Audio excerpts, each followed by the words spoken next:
Muchas gracias a todos. Vamos a comenzar con la transmisión online. Tenemos muchas personas que nos están esperando. Esta es la tercera sesión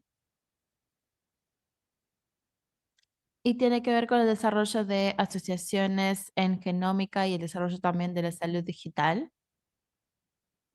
Además, abordará los temas de inteligencia artificial y machine learning. Se han abordado muchas cosas sobre lo que genómica puede significar para la humanidad.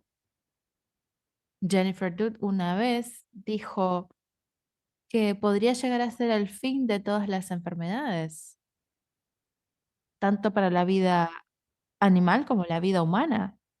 Entonces, esta es una oportunidad que tenemos para considerar como una solución posible. Tendremos aquí algunos panelistas compartiendo sus consideraciones al respecto. Respecto también a la salud digital, se ha dicho que nos puede proveer varias soluciones, como de parte de la inteligencia artificial y machine learning, que nos prometen muchas otras cosas a futuro.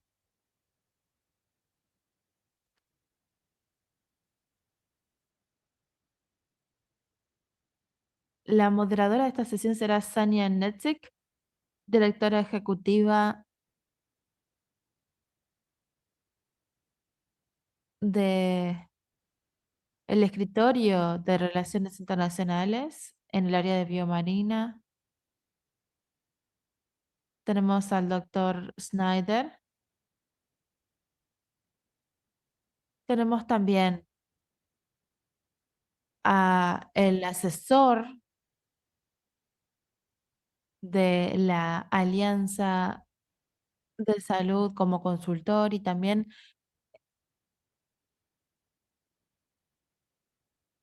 él forma parte de HIPO.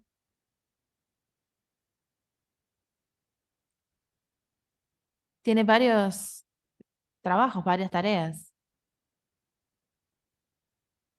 También trabaja mucho con cooperación internacional y tiene realmente insights muy interesantes en la región.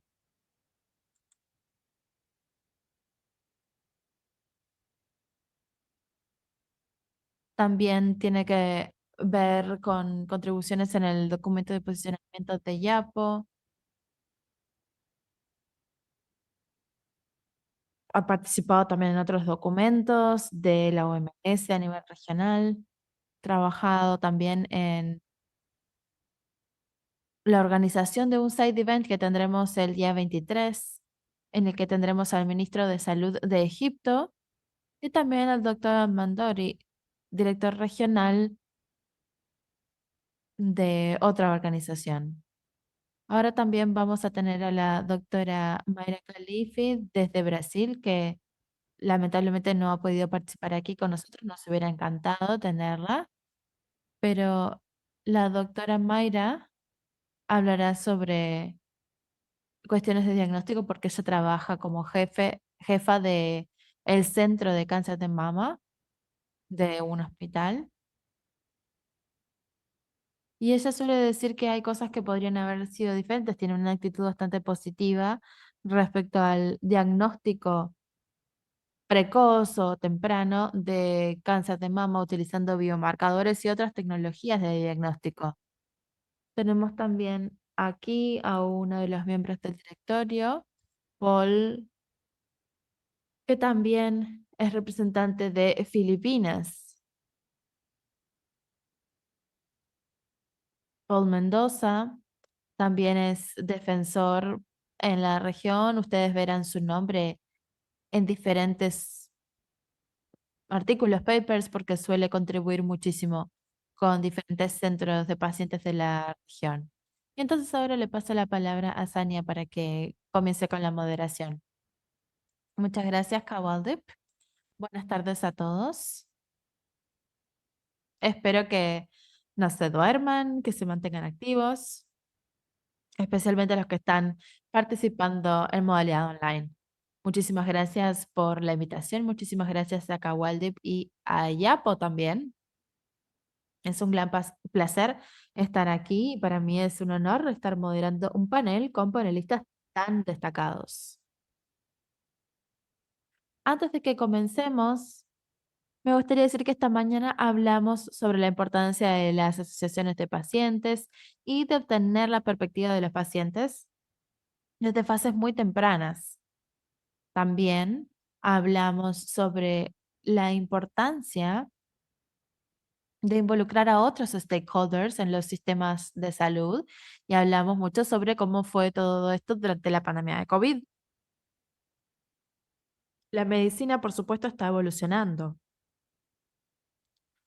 Por lo tanto, vamos a pasar ahora a un área más compleja de la medicina, que es el de la genómica y la medicina personalizada, en donde los datos son muy importantes junto con lo digital, perdón. También la digitalización de los datos puede ayudar a mejorar los resultados de salud. Esos son los puntos que vamos a estar abordando el día de hoy. Me gustaría entonces pasarle la palabra a la doctora Schneider para poder hablar sobre este tema. Muchas gracias, Sania. Muchas gracias a Yapo por permitir o por propiciar este diálogo tan importante. Yo sí trabajé para BioMarine, pero de cualquier forma, los comentarios que voy a estar compartiendo con ustedes son en base a mi experiencia como paciente, como cuidadora, como doctora, como defensora y también como empleada de una empresa biofarmacéutica, pero no necesariamente eso representa las visiones y las perspectivas de BioMarine o de ninguna otra organización.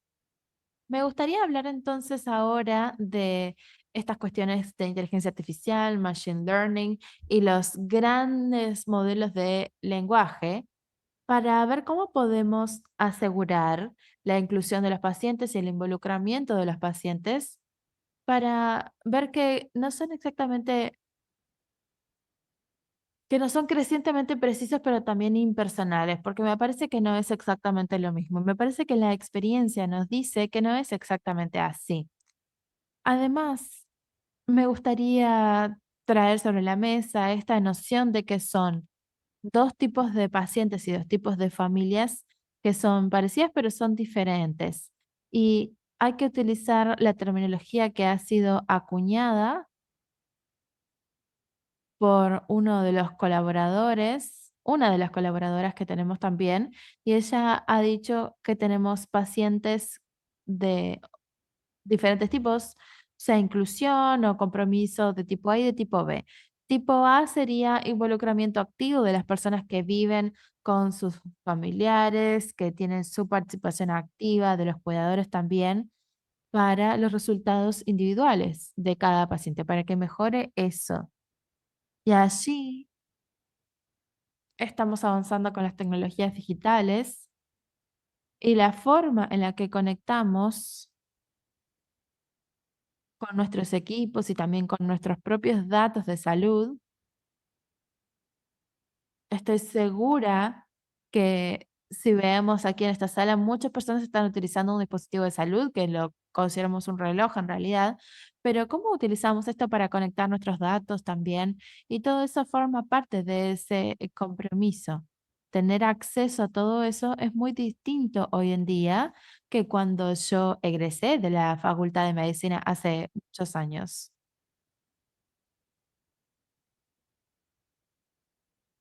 La conexión con la información de salud y de medicina está mucho más fortalecida hoy porque hay muchas cosas más disponibles, abiertas al público y a las que todos podemos acceder.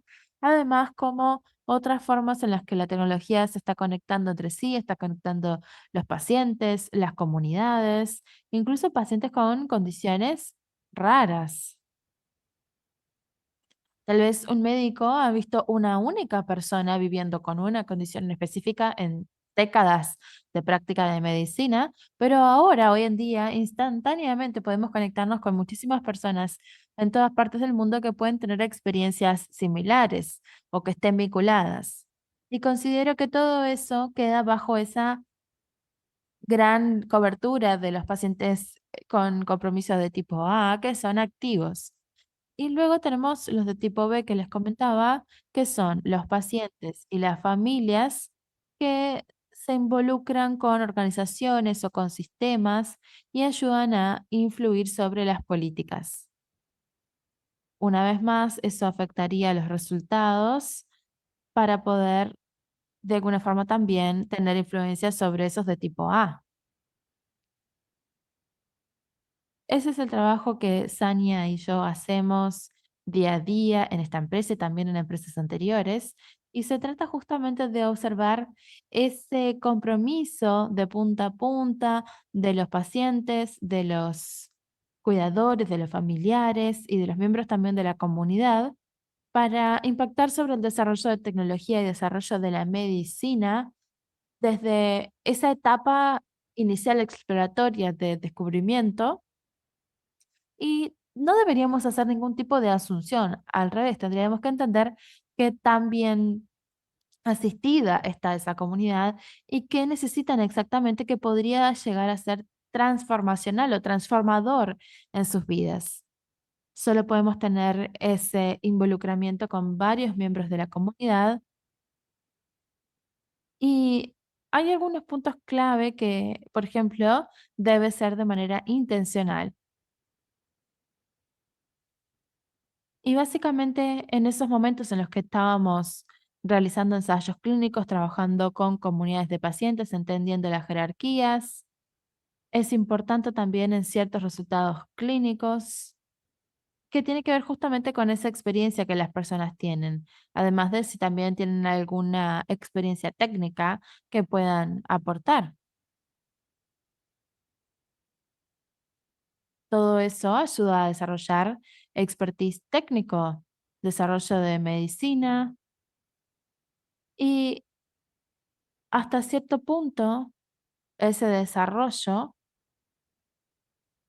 nos ayuda a sentarnos juntos en una mesa para diseñar un ensayo y pensar también en la visibilidad, no solamente en la participación de la comunidad, pero sino también en la visibilidad que tendrá ese ensayo clínico. Es así que podemos estar mucho más cerca de alguien, porque tal vez estábamos lejos, pero así podremos llegar a influir en sus vidas, porque esos pacientes tienen vidas, tienen trabajos, tal vez estudian, tal vez tienen una pareja y hacen todo lo mismo que hacen el resto de las personas en sus vidas, pero tenemos que tener en cuenta qué es lo que necesitamos asegurar para que eso sea viable y para que esa carga y esa intrusión que nosotros tenemos en la vida de alguien sea no tan fuerte y que mantengamos también la integridad de los datos al final del día para que nos permita llegar realmente a donde queremos llegar y tener esa información que nos permitirá después informar a ese conjunto de pacientes de tipo A, que son los que son más activos, y así podemos contribuir con esas decisiones. Entonces, todo eso forma parte de ese ciclo de vida, además de asegurarnos que esas innovaciones llegan a las autoridades y obtenemos las aprobaciones para poder realizar evaluaciones y tomar, de hecho, decisiones, porque los pacientes también están allí presentes. Y estoy utilizando el término paciente de una forma más amplia, a pesar de la conversación que tuvimos hoy en día más temprano. Y desafortunadamente no encontré todavía un término que sea mucho más apropiado. Pero bueno, como les decía, todo eso es importante para llegar al paso en el que podremos tener realmente la aprobación de la tecnología.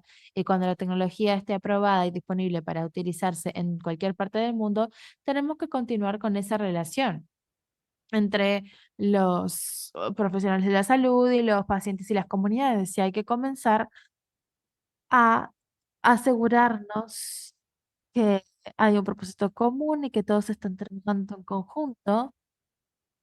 No necesariamente, estando de acuerdo en todo, pero sí teniendo esos puntos de intersección que nos ayudan a trabajar en conjunto, porque los pacientes son y seguirán siendo, incluso a pesar de la tecnología, el mejor o los mejores especialistas en su propia experiencia.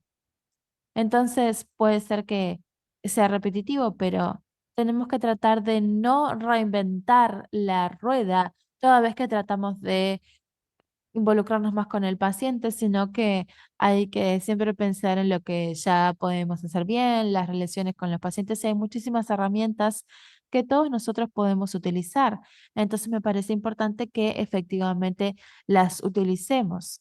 Entonces, para cerrar, me gustaría decir que sin importar qué tipo de tecnología tenemos, para que sean útiles, deben ser precisas y personales y deben ayudarnos a asegurar que tenemos un uso apropiado, seguro y efectivo de esas tecnologías y tenemos que lograr integrarlo con ese potencial para la ciencia, con ese potencial para la innovación, junto con lo que los pacientes expresan que necesitan y que quieren para sus propias vidas. Así que bueno, eso es todo de mi lado.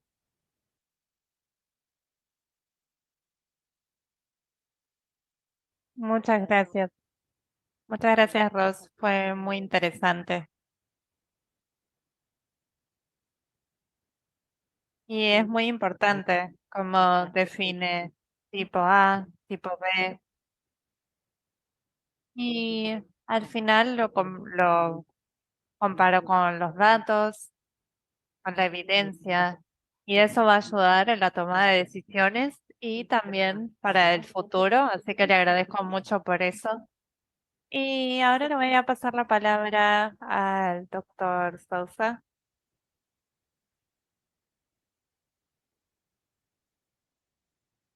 Tengo una presentación, así que si podemos compartirla, por favor. Mm, Buenas tardes a todos. Solo quiero comentar algo. Es muy interesante que estamos debatiendo sobre el vocabulario, sobre el término paciente. Y a mí no me gusta el término paciente, porque ser paciente es una virtud. Esa es la parte que sí me gusta. Entonces, cuando las personas entran en contacto. Muchas veces les explico que paciente no es un estigma, paciente es una virtud, es la acción por detrás del paciente. Entonces, no quiero que nos concentremos en el término que vamos a usar, espero que esto ayude. Y ahora volviendo a mi sesión, vamos a la próxima diapositiva, por favor.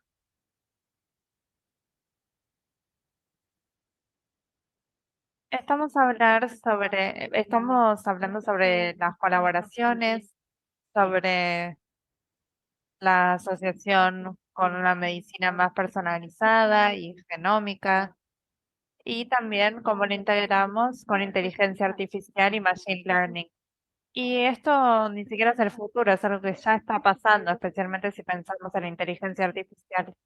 Entonces ahora quiero explicarles que hace 2 años en Yapo se tomaron la responsabilidad de crear la Alianza para Cuidados del cáncer en la región del Mediterráneo Oriental. Entonces, en estos últimos 2 años, con organizaciones de pacientes de la región, trabajaron en esto, crearon un artículo que es una herramienta muy importante para organizaciones de pacientes, para que empiecen a hablar sobre el cuidado personalizado en el cáncer y a defender y crear conciencia. Además, esto incluye los pasos sobre cómo implementarlo. Todos somos muy tenemos muchas opiniones. Hay gente que dice puede ser muy caro. Muchas personas tienen alguna respuesta para luchar contra este tipo de medicina. Pero si pensamos en este documento sobre cuidados para el cáncer, es muy importante para todas las personas. Pueden acceder a este documento en el sitio web de IAPO. Y creo que el trabajo de Yapo para el futuro se trata de extender esto a otras regiones también. Próxima diapositiva. Sería más fácil si tuviéramos una- algún dispositivo para pasar haciendo un clic. Estamos hablando de inteligencia artificial, machine learning, pero no podemos pasar las diapositivas. Todavía tenemos muchas barreras. Este es el contenido para ahora. Próxima diapositiva. A la persona que lo esté haciendo de forma manual. Próximo, por favor. Muchas gracias. Esta alianza de cuidado personalizado para el cáncer tiene este logo muy personal, muy importante con la persona en el centro. Y esta alianza se construyó porque sabemos lo que necesitan los pacientes y lo que no necesitan los pacientes. El cáncer puede ser muy diferente en diferentes personas. Pensamos en diferentes personas, no podemos ayudar a todas con el mismo protocolo. Sabemos que hace algunos años teníamos algunas opciones que hoy en día ya no aplican, por ejemplo. Este es el documento que les comentaba, está publicado en el sitio web de IAPO.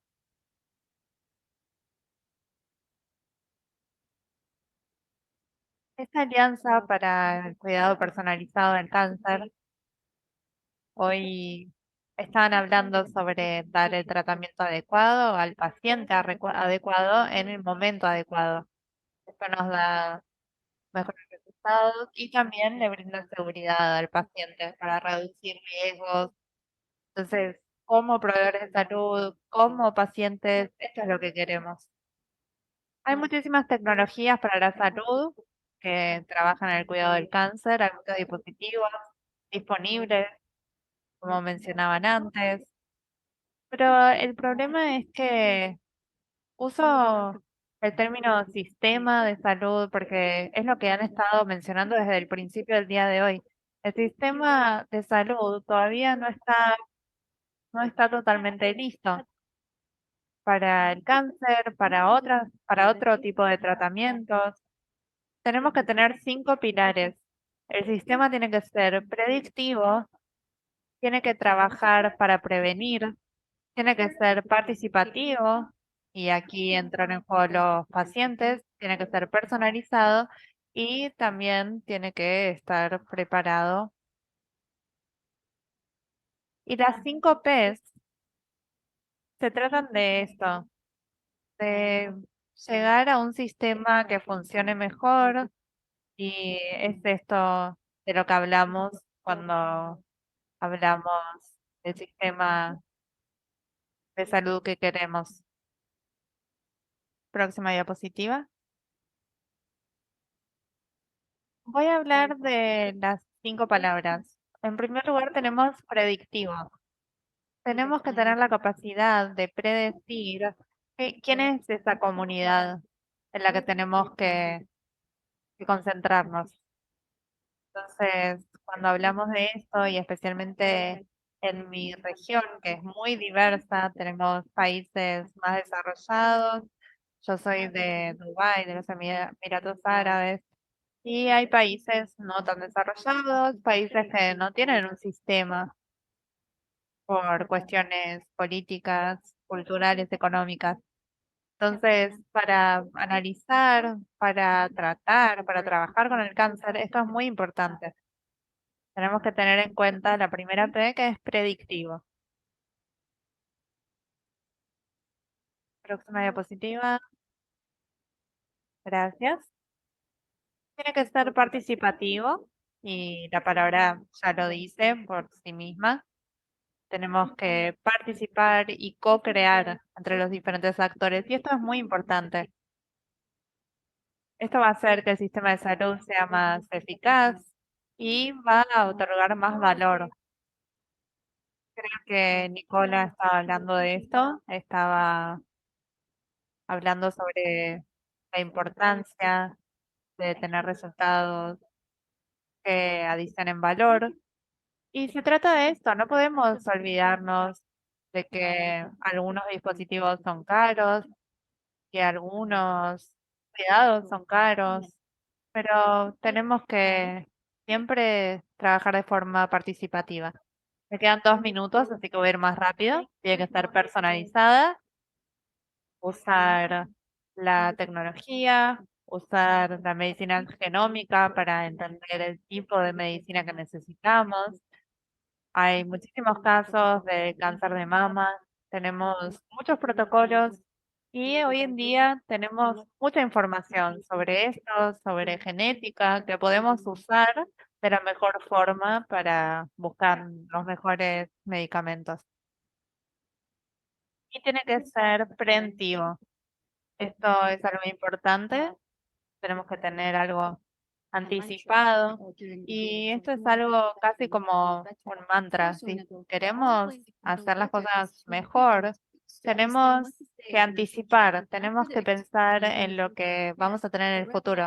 No podemos predecir, pero por lo menos podemos empezar a pensar lo que sucede, observar esto y lo que buscamos para el futuro. Próxima.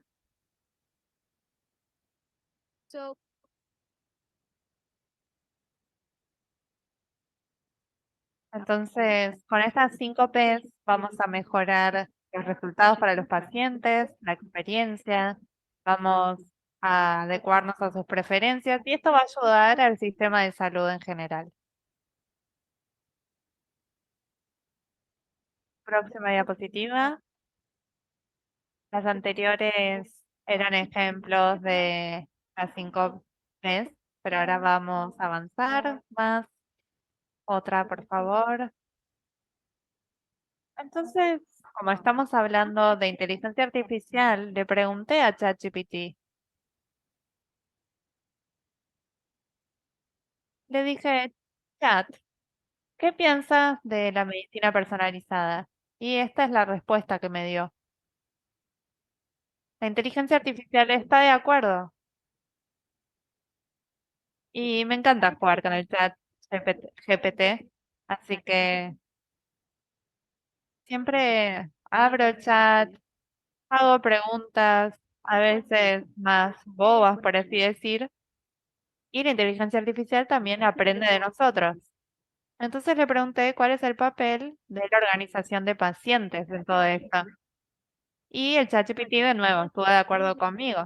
Dijo, esto es maravilloso, es el camino que tenemos que seguir. Y luego dijo que la organización de pacientes, y no lo dije yo soy defensora de los pacientes, pero esto es lo que dice el ChatGPT,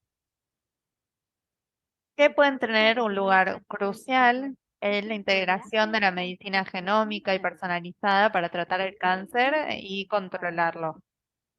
Lo hacen a través de la defensa, educación, investigación, colaboración y apoyo.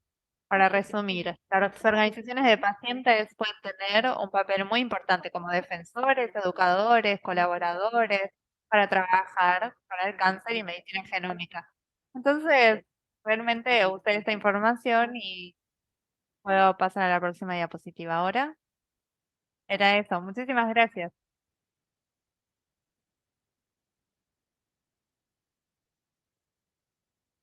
Muchas gracias. Fue realmente muy valioso. Cómo muestras los datos, cómo hablas de estas herramientas que tenemos y cómo hablaste de este tema tan complejo de una forma no simple, pero algo que sentimos más cerca. Y la parte del ChatGPT también, eso fue fantástico. Y la presentación que vamos a ver ahora, la presentación de Mayra, va a conectarse mucho con lo que dijo recién. Nos va a hablar de la implementación de el grupo de trabajo en Brasil, así que ahora vamos a escucharla. Muchas gracias. Hello everybody. I'm so sorry Hola, I cannot be hola a at the 10th todos, ¿cómo Global Patient están? Les pido Congress disculpas por from no the poder estar International Alliance participando of en este Patients 10º Organization. Congreso I'm Global really, de really Pacientes de keen on IAPO. being there, but unfortunately it was Realmente not me hubiese possible. encantado estar So ahí con I'm ustedes, here to pero no share fue with you posible some thoughts desafortunadamente. Hoy voy a compartir of the con patient's ustedes view and the algunos medical comentarios de parte professional's de view la visión de los on the pacientes y subject. también de And los I'm going to profesionales share médicos with you sobre some este tema. insights on the Y implementation les of a voy a national compartir network también of breast algunos cancer in insights sobre la Brazil, implementación how the de patient la advocacy work Red Nacional de really Cáncer de Mama en interfere Brasil y and is cómo interfering for esto personalized medicine realmente cancer interfiere care. en el I am cuidado Dr. personalizado Mayra de cáncer. Kalefi from Mi Brazil, nombre es and Mayra I see Kalefi, patients soy de every day. Brasil And for the last y 30 veo todos years, los I días have been pacientes on the leadership of patients y he estado durante los groups últimos 30 advocacy. años So I'm going to liderando share un with grupo you de defensa de some pacientes. ideas of humanized healthcare and cancer as I am Voy a part compartir con of ustedes the algunas ideas de external advisory cuidados de committee salud y de of cáncer IEPO. humanizadas. Tenemos That is, el I'm so proud comité of it. I'm going to asesor. share things about the challenge of También les voy to a overcome compartir un cancer poco sobre los access desafíos barriers in para Brazil. superar las barreras Talk de about a little acceso bit a about cuidados de FEMAMA, cáncer en Brasil. and I'm going to También show you hablaremos sobre some case FEMAMA studies y les and voy a mostrar how unos casos de the social estudio, control through civil society can además de play a ver very cómo important el control social a través role de on la health sociedad civil systems. puede desempeñar un Well, papel muy importante IEPO says en los patients sistemas are de the salud. most important IAPO stakeholder. dice que los pacientes son los Patients stakeholders must have a más seat at a importantes table where decisions are y made ellos and deben tener un solutions are lugar donde co-created. se tomen This las for me is decisiones y a donde dogma, se and I co-crean las have been soluciones. Para mí es un pursuing the dogma statement in esa Brazil for the frase last y en Brasil hemos estado tratando de alcanzar esta máxima durante los últimos 20 años. Y en FEMAMA, la Federación Brasileña de Instituciones Filantrópicas de Apoyo a la Salud de Mama, tenemos varios puntos sobre esto. Les quería comentar un poco más sobre FEMAMA y su trabajo respecto al cáncer de mama. Nosotros surgimos a partir de la indignación con este escenario y hay muchas vidas, digamos, que están siendo impactadas por el cáncer de mama que podría haber sido diagnosticado antes. Si podemos justamente aumentar el acceso al diagnóstico de cáncer de mama y el tratamiento para la población y disminuir de esa manera la mortalidad debido al cáncer de mama en Brasil. FEMAMA fue fundada en 2013 en el estado de Río Grande del Sur. Ahora hablemos sobre los desafíos para superar el cáncer en Brasil y cómo podemos realmente aumentar la alfabetización en salud, cómo podemos construir capacidad, aprovechar el poder de los datos de los pacientes, cómo vamos a priorizar diversidad. Hay muchísimas cuestiones que son muy importantes y que son comunes a todos nosotros y nosotros en Brasil estamos para apoyar todo eso. Hablemos entonces de la red de FEMAMA, que está a lo largo de todo Brasil. Podemos prácticamente pintar todo el mapa de Brasil con color rosa porque tenemos 75 ONGs en todas las regiones de Brasil, 20 estados de un total de 23 estados que tenemos, además del Distrito Federal, que es Brasilia. Con esta red nacional trabajamos con otras organizaciones, como por ejemplo Todos Juntos contra el Cáncer, que es un movimiento. Tenemos también un lugar, un asiento en el Consejo Nacional de Salud y trabajamos también con la Alianza Latina Latinoamericana. Como les comentaba, esto surgió en 2006 y desde entonces hemos logrado muchos puntos importantes. Nosotros somos un grupo para la defensa de la salud, para obtener un mejor acceso y mejores tratamientos también. Entonces, nosotros ya logramos la aprobación de la ley de la mamografía, la ley de los 60 días, que tal vez han escuchado hablar sobre eso, y de hecho ahora es una inspiración para una iniciativa global sobre cáncer de mama. También tuvimos un papel muy importante en la innovación para permitir el acceso a medicamentos innovadores como trastuzumab, bertuzumab. Y realmente lo que les quiero decir que está sucediendo en Brasil es que estamos realmente desempeñando un papel muy importante en el acceso a tests genéticos y genómicos. Y les quiero comentar sobre dos casos. Uno de ellos es una ley federal que FEMAMA está tratando de lograr que se apruebe en el Parlamento con el apoyo de las mujeres parlamentarias, que nos permitirá acceso a la línea de base germinal genética y al testeo de tumores genómicos de acuerdo con las necesidades médicas de todos los brasileros. Esto es medicina personalizada y es el tema al día de hoy, de hecho. Les voy a compartir estas diapositivas después para que tengan acceso a ello. Y es de esta manera que funciona FEMAMA. Tenemos que considerar y educar no solamente a la población en general, pero también a los políticos, para que estén al tanto de por qué esto es importante. Todavía estamos en proceso de hacerlo porque sabemos que hay cambios en los gobiernos. Acabamos de cambiar el gobierno el año pasado y hay que hacer las cosas de acuerdo al mejor momento político para lograr la aprobación de las leyes que necesitamos.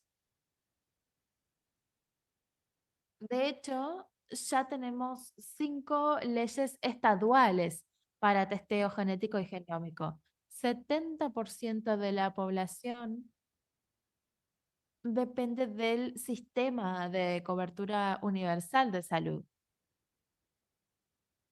pero no tenemos test genéticos en esos estados, en la mayoría de ellos al menos. Solamente lo tenemos en 5 estados. FEMAMA está tratando de organizar cómo podemos implementar, luego de que se apruebe la ley, cómo los pacientes pueden tener acceso a estos tests. Les quería comentar también que el control social a través de la sociedad civil en los sistemas de salud es realmente muy relevante en Brasil. Hoy en día tenemos muchísimas formas en las que la sociedad civil puede desempeñar un papel importante en la aprobación de leyes y también para influenciar. Esa es una palabra muy interesante porque nosotros hemos estado influyendo a los políticos, a los gobiernos, para poder de esa manera tener más y mejor acceso a diferentes herramientas de diagnóstico de cáncer de mama. Este año tendremos muy importante evento en Brasil porque tenemos la 17ª Conferencia Nacional de Salud, tendremos diferentes autoridades a nivel local, municipal, estadual y nacional que estarán discutiendo qué es lo que consideran que se debe cambiar en el sistema de cuidados de la salud del futuro. Y es un momento importante para nosotros en Brasil. FEMAMA está organizando conferencias abiertas, organizando movimientos políticos con líderes y profesionales de la salud de todo Brasil para elaborar propuestas que estarán integradas después a esta conferencia nacional. Y luego surgirá de eso un documento que se enviará posteriormente al ministro de la Salud y ellos van a poder escuchar directamente de la sociedad civil qué es lo que se necesita. Me parece que fue una revisión de cuál es el estado de las cosas en Brasil. Realmente estoy muy orgullosa de lo que estamos haciendo hasta el momento, pero también estoy abierta a ustedes por cualquier duda y los invito a que nos contacten a través de presidencia@femama.org.br. Y nunca duden que si hay algo que podemos hacer para cambiar el mundo, lo podemos hacer todos juntos. Muchísimas gracias. Gracias por la invitación.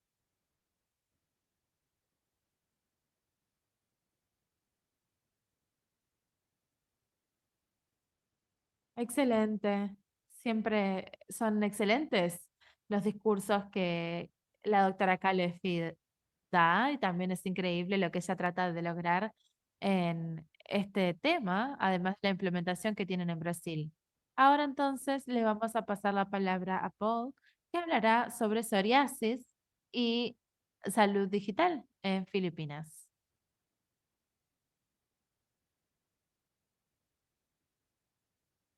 Hola a todos, mi nombre es Paul. Represento a Psoriasis Filipinas y Psoriasis Asia Pacífico, que son asociaciones regionales e internacionales, y voy a hablar sobre telemedicina y cómo eso puede afectar enfermedades de psoriasis. Quiero leer esta definición de la OMS sobre telemedicina. La telemedicina es la prestación de servicios de cuidados de la salud donde la distancia es un factor crítico realizado por parte de todos los profesionales de la salud utilizando tecnologías de la información y de la comunicación para el intercambio de datos válidos para el diagnóstico, tratamiento y prevención de enfermedades y lesiones, investigación y evaluación, además de la educación continua de los prestadores de cuidados de la salud, con todos los intereses de avanzar en la salud de los individuos y de sus comunidades.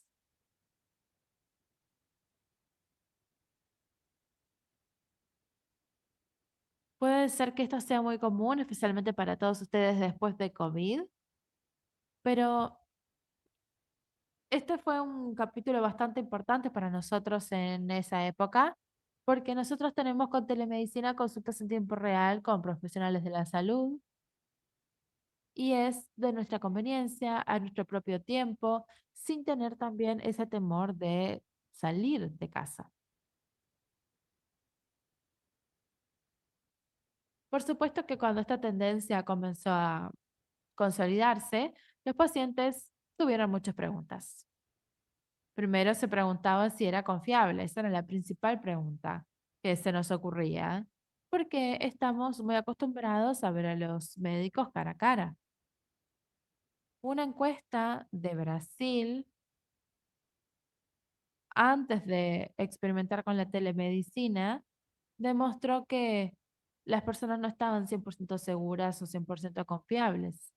Pero luego de probar la telemedicina y de utilizar este servicio de forma continua, tuvieron una respuesta positiva en su perspectiva general sobre la telemedicina. Otro problema, especialmente en la región de Asia-Pacífico, es que tenemos un grupo de islas, muchos países que tienen falta de profesionales o de especialistas en una condición específica. Por lo tanto, la pregunta es, ¿cómo podemos tener acceso a esto? ¿A dónde vamos? Además de preguntarnos a dónde vamos, también cómo lo podemos hacer. Esto es algo nuevo, algo con lo cual no estamos familiarizados. También tenemos aquí algunos desafíos que nosotros estuvimos experimentando. ¿Dónde es el acceso en lo que tiene que ver con la alfabetización en salud digital?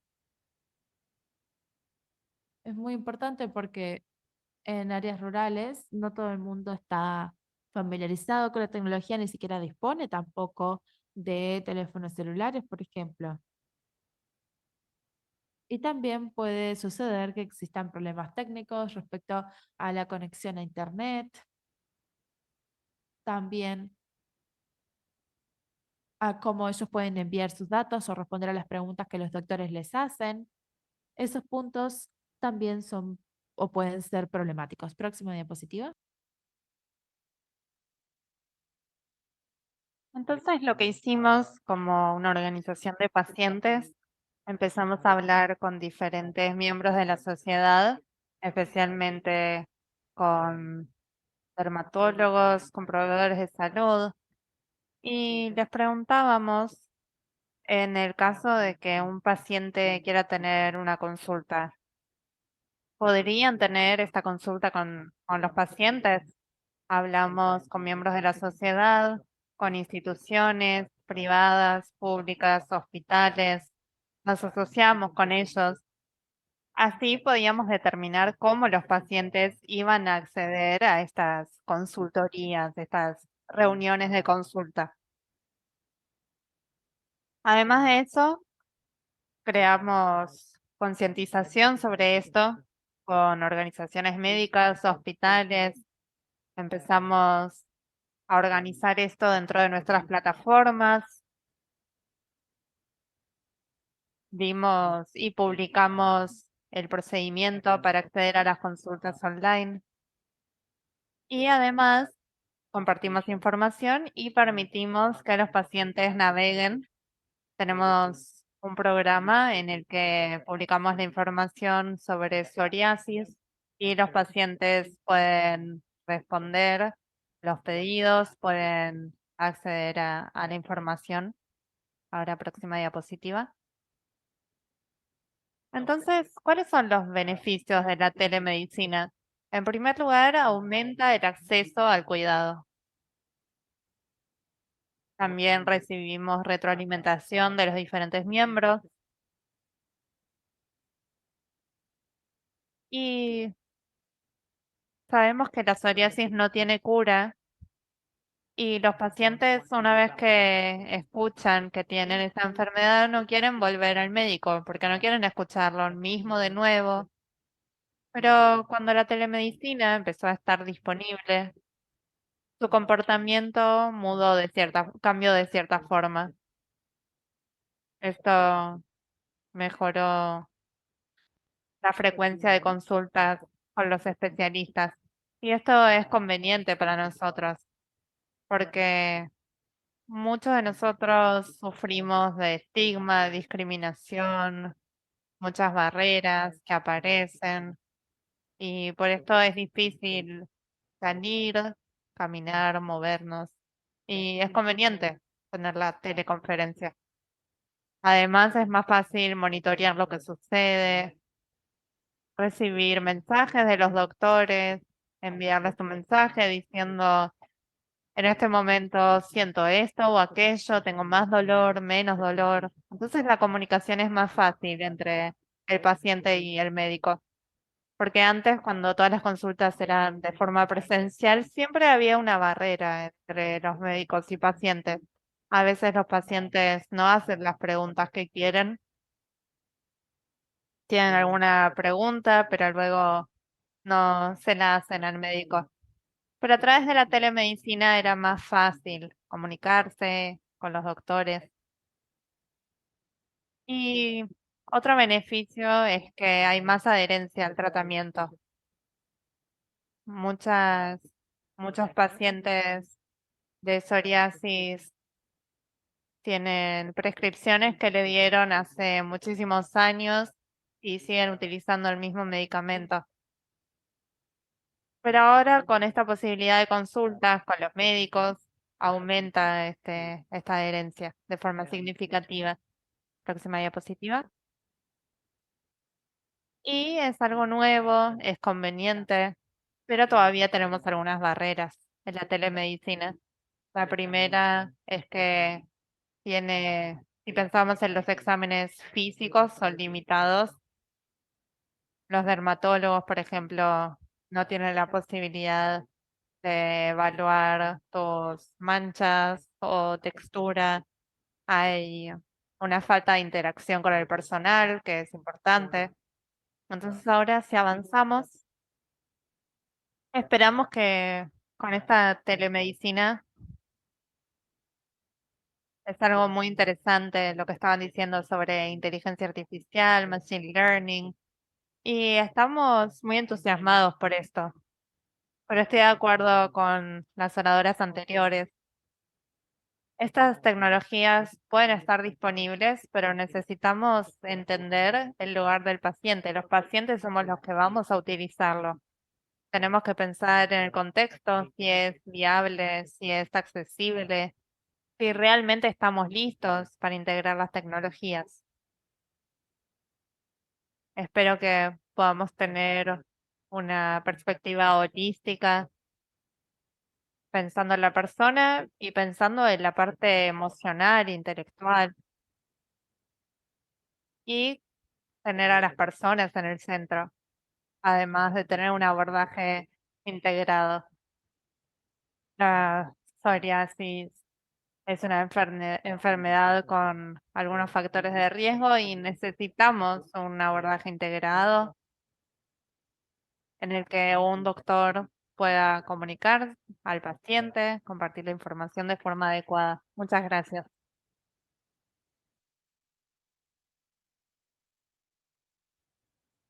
Muchas gracias, Paul.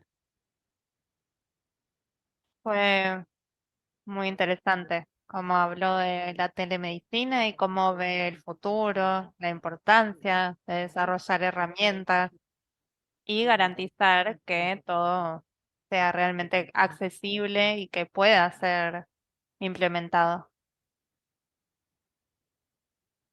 Hablamos mucho sobre medicina personalizada y antes de abrir las preguntas para el público, quiero preguntar algunas cosas. En primer lugar, tengo una pregunta para cada uno de ustedes.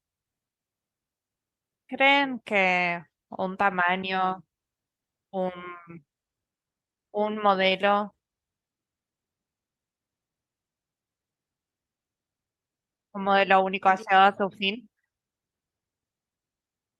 Sí, creo que es una pregunta interesante, porque ese es el debate. En mi presentación hablé sobre estar listos, como dijo Paul, que el sistema de salud esté listo.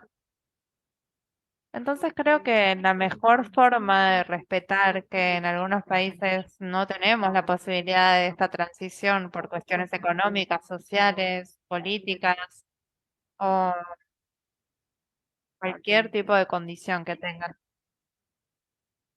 Habiendo dicho esto, creo que si pensamos en humanizar el sistema de salud, esa es la mejor forma, debemos empezar a humanizarlo. Y lo interesante es que si hablamos con cualquier proveedor de salud, con cualquier persona, siempre mencionan, siempre dicen, estamos enfocados en los pacientes. Y yo digo, bueno, excelente, vamos a tomar un café. Contame cuál es tu definición de centrado en el paciente. Y la mayoría de esos encuentros me muestran que de verdad no entienden lo que es estar centrados en el paciente. Entonces, si hablamos de esto y nos enfocamos en el paciente y pasamos a un enfoque enfocado en las personas y pensamos en un enfoque personalizado, sabemos que aparece un estigma relacionado a la palabra paciente.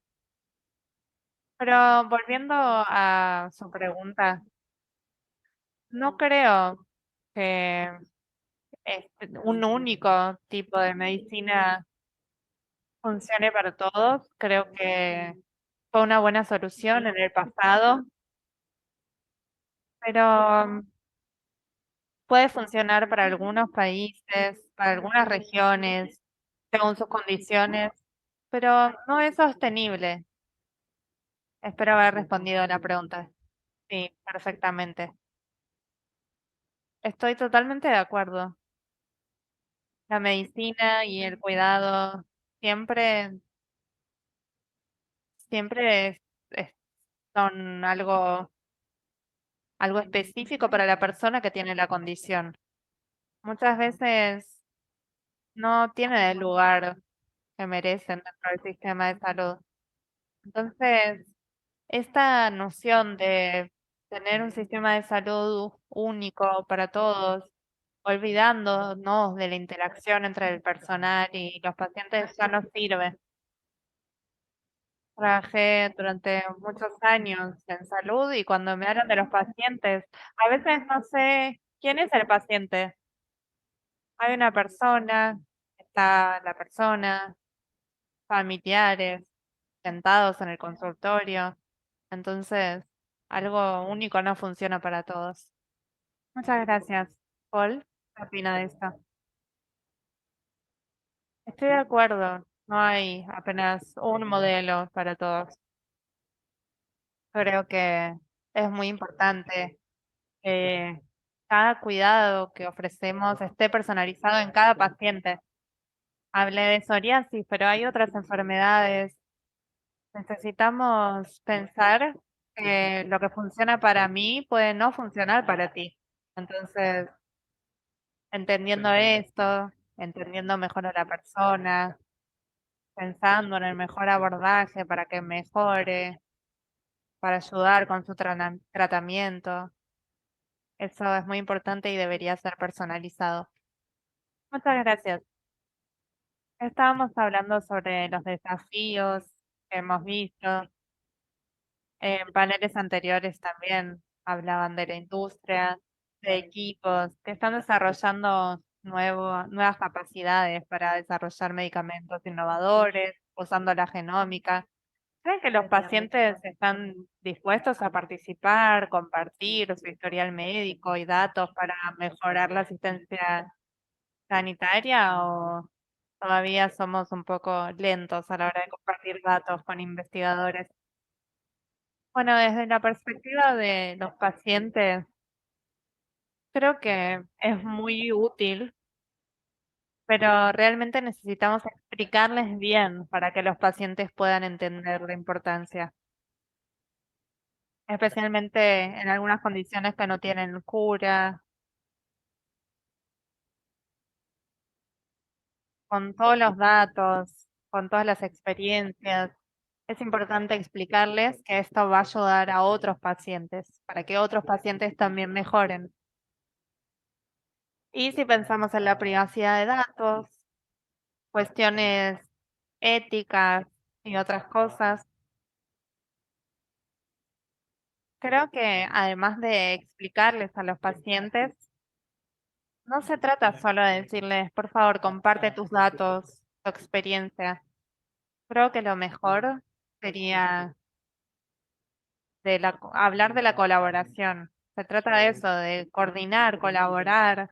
Entonces, antes de pedirle al paciente que comparta su experiencia, su historial médico, su historia clínica, que los incluyan en los debates y les expliquen, este es nuestro plan, esto es lo que queremos hacer, queremos usar estos datos para esto y aquello. Entonces mostrarles esta foto general de lo que queremos hacer con esos datos y explicarles que es algo que vamos a hacer juntos para mejorar el sistema de salud para todos. Sí, esto es muy importante. Creo que en general las personas están dispuestas a compartir los datos siempre y cuando sepan que las comparten con alguien que puedan confiar. Creo que la confianza se gana y la falta de confianza también. Entonces tenemos que ser muy cuidadosos. Tenemos que mostrarles que hay motivos, pero por los cuales pueden confiar en nosotros antes de pedirles que compartan información. Entonces tenemos que ser muy claros y articularlo. Tenemos que explicar por qué eso es importante y cuáles van a ser los beneficios para la comunidad. La mayoría de las veces no se trata de un beneficio individual para aquella persona que comparte la información en ese momento. Entonces, esta transparencia de por qué estos datos son necesarios y cómo van a usarse ayuda a construir esa confianza. Sin duda, estoy totalmente de acuerdo con mi estimada colega y me parece muy interesante. También hay una amenaza común sobre la cual no hemos hablado que tiene que ver con la alfabetización de la salud. Bueno, eso se ha mencionado varias veces. Muchas personas piensan que se trata de educar al paciente sobre su enfermedad, sobre el tratamiento, pero literalmente hay muchos pacientes que no entienden que el hospital es simplemente una especie de custodia de esa información y que esa información en realidad le pertenece al paciente. El 99% de los pacientes no lo entienden y eso también son datos. Y otro aspecto muy interesante es cuando le decimos al paciente que queremos sus datos. De nuevo, volvemos a la semántica, pero el término en sí mismo puede ser un poco, digamos, confuso. Yo estoy de acuerdo con lo que Paul dijo también. Si se explica todo claramente y si estamos en clara asociación con el paciente, diciéndole que lo vamos a utilizar para su propio bien, ¿quién realmente de los que estamos aquí no compartiríamos la información que tenemos si sabemos que va a ser para un bien mayor, digamos? Entonces, una vez más, hablamos de comunicación adecuada, el entendimiento, los límites, la educación de los pacientes, todo eso cuando nos referimos a alfabetización en la salud. Hay mucho para discutir sobre esa área. Y como dijimos recién, hay algo muy importante que es el elemento de la confianza, sin dudas. Muchísimas gracias. Yo iba a comentar también sobre este punto. La confianza es lo primordial. Cuando hablamos del involucramiento de múltiples stakeholders y también de los pacientes, esto es sin duda es lo primero y lo principal. Y como tú comentabas, no hay suficiente entendimiento de qué se hará con esos datos, qué es lo que realmente significa y por qué tenemos que compartirlos. No hay confianza, así que todo está conectado. Hablamos un poquito sobre esto, pero otra pregunta podría ser la siguiente. Pensando en el equilibrio, pensando en la actualidad y pensando también en el futuro de los cuidados de la salud, ¿consideran que la personalización promete mejores elecciones y mejores resultados o hay algún riesgo en algún punto? Sin dudas nos promete mejores cuidados y mejores selecciones, pero el tema no está en eso, sino en cómo se realizará.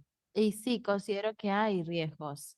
Permitirá mejorar el acceso y la conexión para los que están menos afiliados o conectados con los sistemas, también incluso los mismos sistemas que no están muy bien conectados, o al contrario, amplificará algunos de los sesgos que ya tenemos en el sistema, porque sabemos que los propios algoritmos pueden tener sesgos.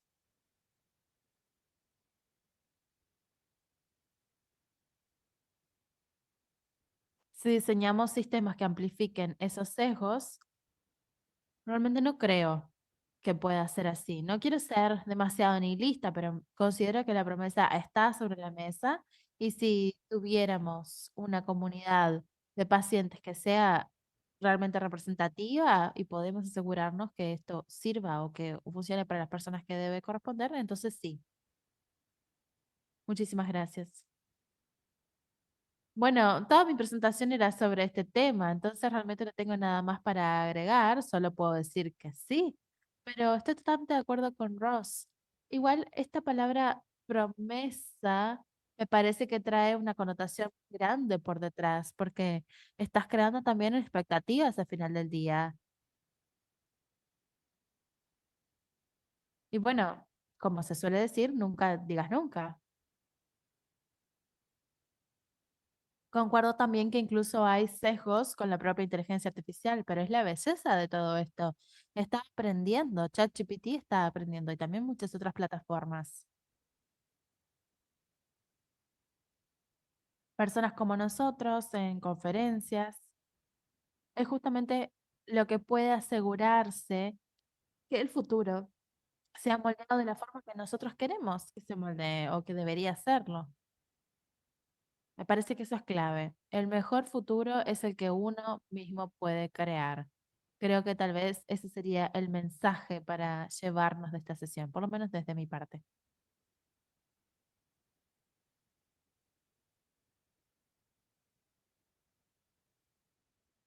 En un escenario ideal o en un mundo ideal, parece increíble, realmente nos entusiasma mucho, pero estoy totalmente de acuerdo que hay algunos sesgos. Cuando uno trabaja con los datos, tendríamos que estar todos incluidos.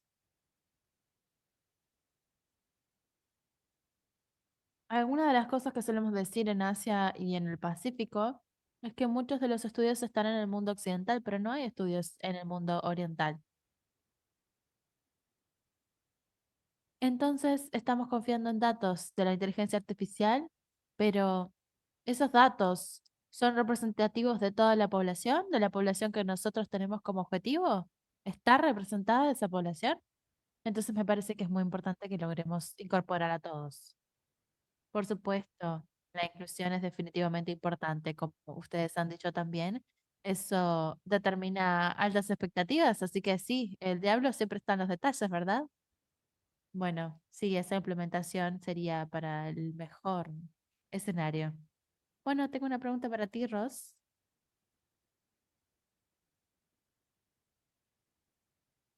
Se suele decir que las familias que inician juntas después se quedan juntas, permanecen. Entonces, me gustaría saber si consideras que las comunidades se pueden mantener saludables juntas y si existe algún impacto para los pacientes y para las familias.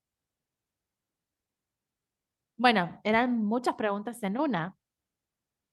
Y diría que es muy relevante este tema, no solo para condiciones genéticas o condiciones raras que afectan a toda la familia, sino para cualquier diagnóstico en realidad, porque siempre se afecta mucho más que solo a la persona que ha recibido el diagnóstico. Es una estructura social muy compleja, la familia.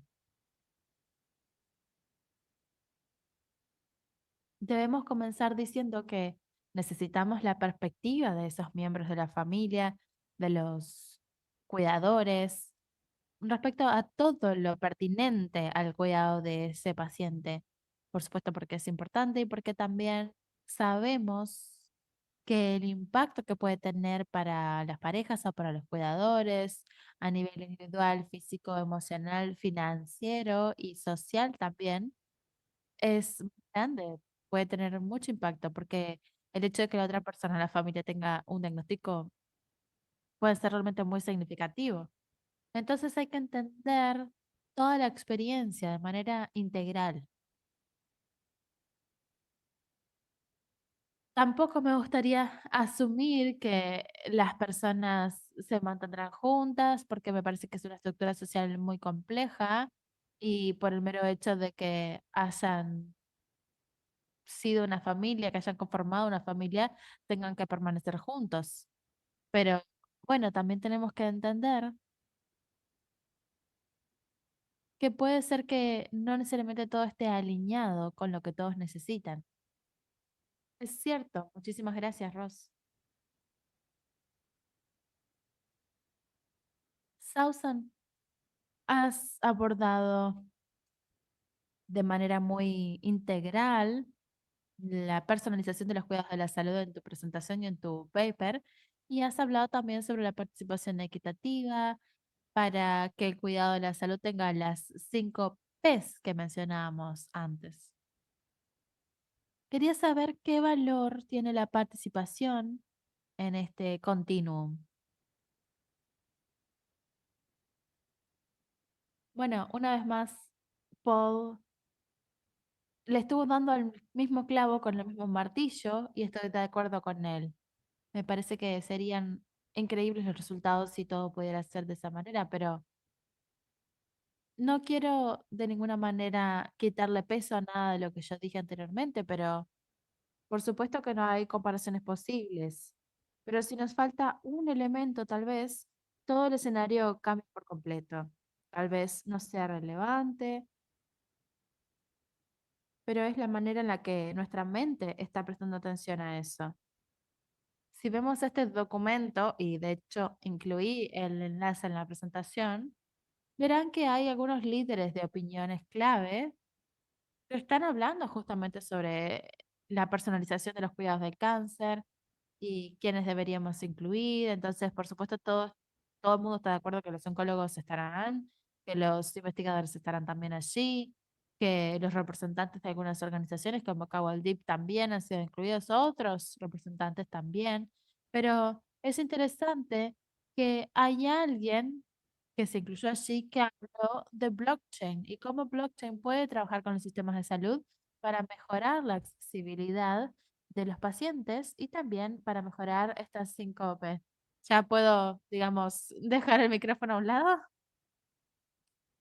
Y básicamente ese es el tipo de participación que nosotros queremos o que estamos esperando. Por supuesto, tenemos que hacer las preguntas apropiadas para obtener las respuestas apropiadas. Eso es algo básico en la comunicación. Yo quiero participar allí y quiero que participe esa persona que piensa que blockchain de hecho puede ayudar.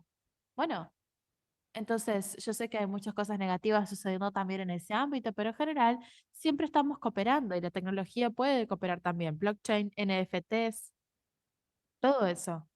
Y bueno, estamos todo el tiempo hablando del sistema, el sistema, el sistema, pero nosotros también estamos operando un sistema y estamos en el siglo XXI, en el año 2023, y no podemos tener la misma mentalidad o el mismo sistema con el cual trabajábamos hace 50 años atrás y siendo optimista en realidad. Ese es el problema, porque no estamos acompañando de forma paralela lo que está sucediendo. Las cosas avanzan muy rápidamente y todavía estamos cuestionándonos por qué deberíamos involucrar a los pacientes en este tipo de cuestiones. Bueno, muchísimas gracias. Realmente es muy cierto lo que tú dices. De hecho, cuando estamos trabajando en ese nivel, todo el mundo habla de todos los stakeholders y de su involucramiento. Realmente las personas se cuestionan, ¿realmente tenemos los stakeholders adecuados? Hablamos de inteligencia artificial, de lo digital, de la robótica y de todo lo demás, y estamos siempre en ese mismo círculo, de lo contrario, a menos de que algo cambie. Yo realmente les recomiendo a todos los participantes aquí en sala o los participantes virtuales que verifiquen esos líderes de opinión que están allí en el documento, está más o menos en la mitad del documento, y vean qué fue lo que ellos dijeron sobre este tema. Realmente no sé cómo funcionaría, pero estoy segura que hay alguien de algún otro sector que nos puede ayudar con esto. Muchísimas gracias.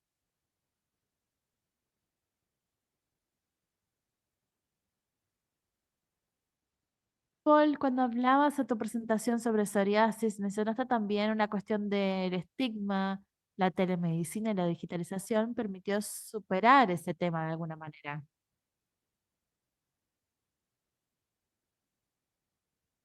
La cuestión es, la tecnología puede presentar un gran avance para resolver este tipo de cosas. Si usted considera que se puede hacer algo más con biologías y biosimilares, me parece que educar a los pacientes sobre estos nuevos tratamientos es muy importante, pero antes de ir a ese punto, quiero mencionar que el tema más importante es la accesibilidad a los medicamentos. Por ejemplo, en Asia Pacífico hay mucha falta de acceso a estos tratamientos biológicos. Están disponibles en el mercado, pero tienen costos muy altos, entonces los pacientes no pueden acceder a estos medicamentos. Para la psoriasis, no hay ninguna política de salud en las Filipinas, así que de hecho es mucho más difícil poder tener acceso a esos medicamentos.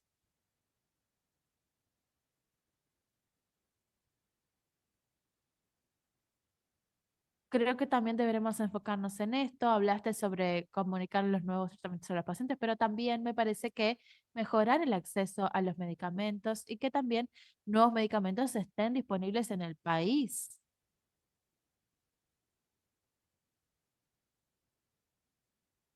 Tenemos muchas noticias de que ya hay algunos medicamentos ingresando a nuestro país. El tema es que debido a cuestiones legales y documentales, hay algunas demoras y muchos otros problemas que tenemos que poder resolver. Muchas gracias. Tenemos preguntas de la audiencia online.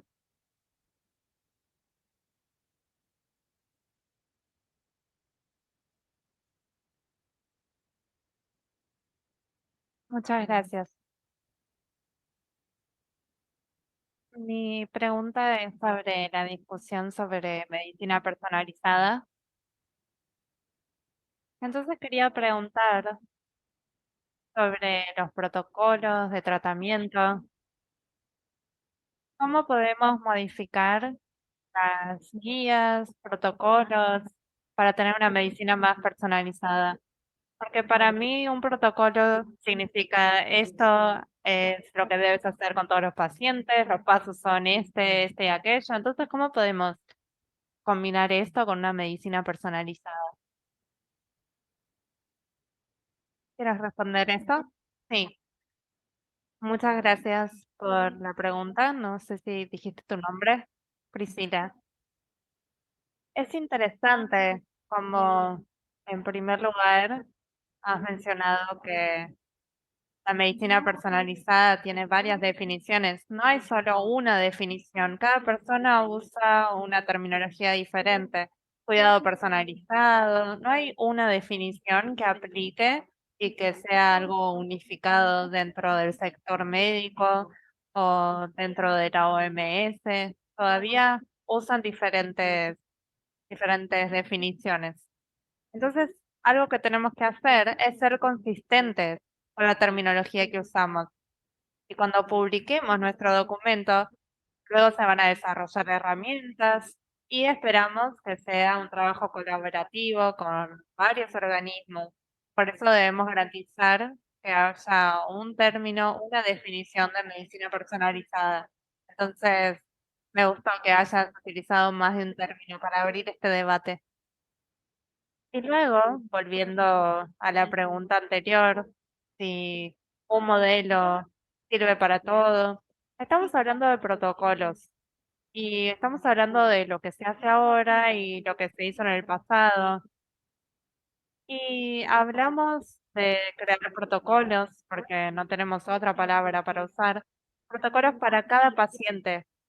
Entonces, de nuevo, si como doctora, por ejemplo, tienes a 10 pacientes de cáncer de mama, por ejemplo, si eres graduada en medicina como yo hace 20 años, sabemos que hay un protocolo para la quimioterapia y para diferentes terapias, pero ahora ya no vamos a trabajar de esa forma. Vamos a decir, este es el paciente, vamos a hablar de biomarcadores, tecnología que se desarrolla para determinar si ese es el protocolo para ese paciente. Entonces, no puede usarse, no puede duplicarse para otro paciente. No sé si el nombre que va a recibir sea protocolo, el futuro es ahora y no sé si en el futuro va a haber otra terminología, pero te agradezco por traer esto al debate porque es algo que necesitamos incluir en nuestro documento. Muchas gracias. ¿Otra pregunta? Muchas gracias. Ros, me gustó su descripción sobre la medicina personalizada y también sobre ser precisos y tener una medicina sofisticada, disponible. ¿No ven una tensión que avanza en este mundo por un protocolo para pruebas, para diagnóstico, para tratamiento? ¿No creen que tenemos que tener un balance? Han hablado sobre la familia de los pacientes, que muchas veces no piensan en lo mejor para el paciente o no están de acuerdo sobre lo que es mejor para el paciente. Entonces, en países que trabajan con esto, ¿cómo piensan que deberían ser las tomas de decisiones? Me parece que esta pregunta va a avanzar más y más en Reino Unido. Muchas veces no podemos acceder al tratamiento que queremos porque no lo cubre el sistema de salud. Veo que eso sucede y luego también pienso en la participación de los pacientes y eso es algo crítico para poder acceder a una distribución de posibilidades.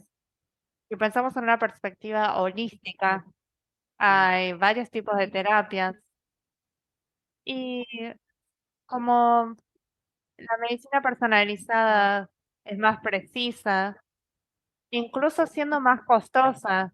Hay personas que no deben recibir esa medicina porque no aplica para ellos.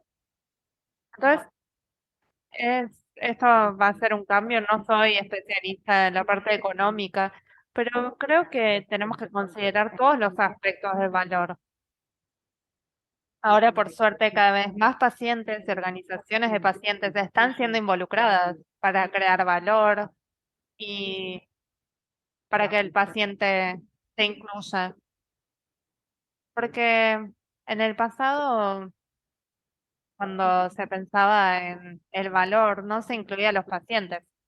Entonces es difícil trabajar sin incluir a las comunidades y sin pensar en estas preguntas, porque siempre vamos a tener recursos limitados. Entonces, en un mundo...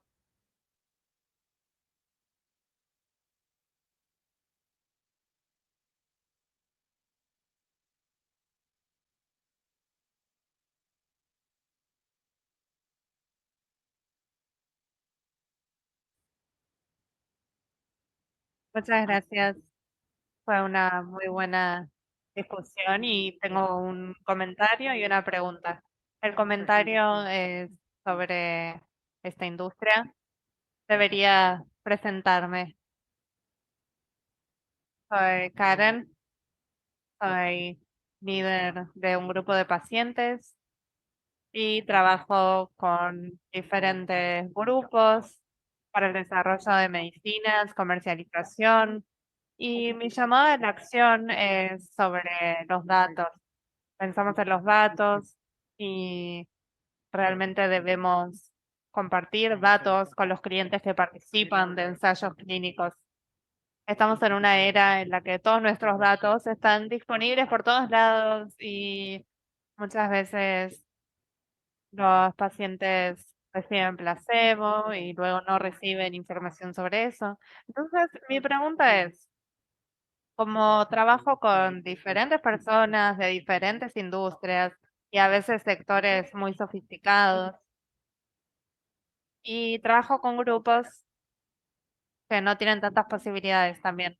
Entonces, en un mundo desigual, pensando en los fundamentos de lo que decimos, necesitamos construir confianza y necesita ser algo real. A lo que voy es, he oído muchísimas cosas sobre colegas que dicen, quizás podríamos eliminar esta parte del proceso porque no necesitamos tener esta comunicación bidireccional. Quizás podríamos escribir en ChatGPT para encontrar un ejemplo o acceder a todo el historial clínico que está disponible. Muchas veces se asumen cosas. Entonces, esta idea de usar los datos que está disponible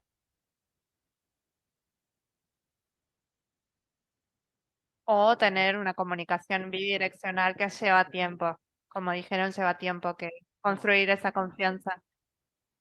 Les pido disculpas que hablé bastante.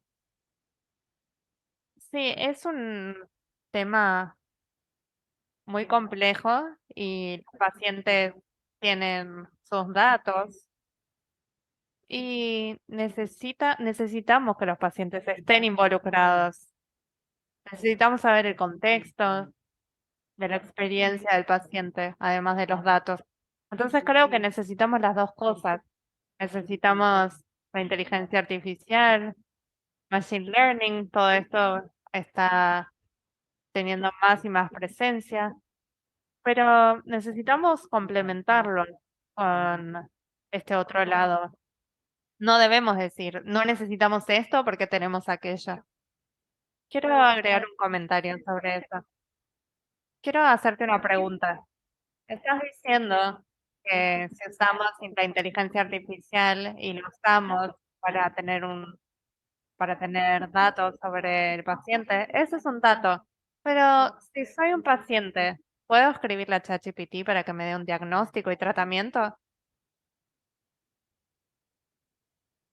Entonces, estamos intentando ser lógicos. Entonces, estoy de acuerdo con eso. Si vemos los datos históricos, no van a tener historial. Entonces, tenemos las diferentes generaciones, baby boomers, generación Z, tenemos los millennials. Entonces, necesitamos todos estos datos. Si no tenemos esto en cuenta, estamos olvidándonos de una diferencia muy significativa. Y para,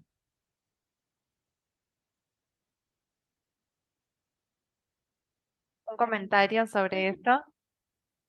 Es que la medicina personalizada es muy nueva y necesitamos expertos que trabajen en esto, necesitamos datos, números para mostrarle a los que toman las decisiones. Porque si mostramos cuánto cuesta construir un centro de medicina genómica o pruebas genómicas, van a tener un ataque cardíaco, van a decir, es demasiado dinero, pero estoy de acuerdo con lo que dijeron antes. El problema no es ahora, estamos construyendo cosas mejores para el futuro. Entonces, si podemos invertir en esto, si podemos traer a especialistas que puedan mostrar estos números y decir, si inviertes esto ahora, te aseguro que vas a tener estos resultados en el futuro. No estamos invirtiendo solamente en la parte económica, sino también en personas y necesitamos esto. Es una era nueva para todos nosotros y necesitamos que los especialistas nos ayuden, que puedan definir lo que necesitamos, porque todos necesitan números y todos nosotros trabajamos en organizaciones y sabemos que hay cuestiones de presupuesto. Eso lo necesitamos y espero que en el futuro podamos tener especialistas con participación holística para tener estos debates.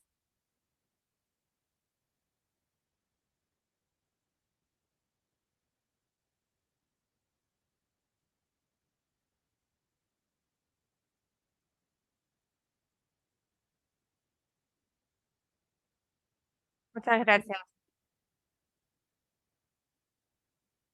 Tenemos algunas preguntas que recibimos online. La primera, voy a leerlas juntas y pueden responder todo luego. La primera habla sobre la parte regulatoria. Si los organismos regulatorios son pequeñas partículas en toda esta medicina innovadora. Hay una pregunta sobre la OMS, sobre sus documentos y sabemos que hace algunos años lanzaron un protocolo en la OMS y en este sentido la persona pregunta si no deberíamos unificar la nomenclatura, la terminología sobre estas tecnologías, porque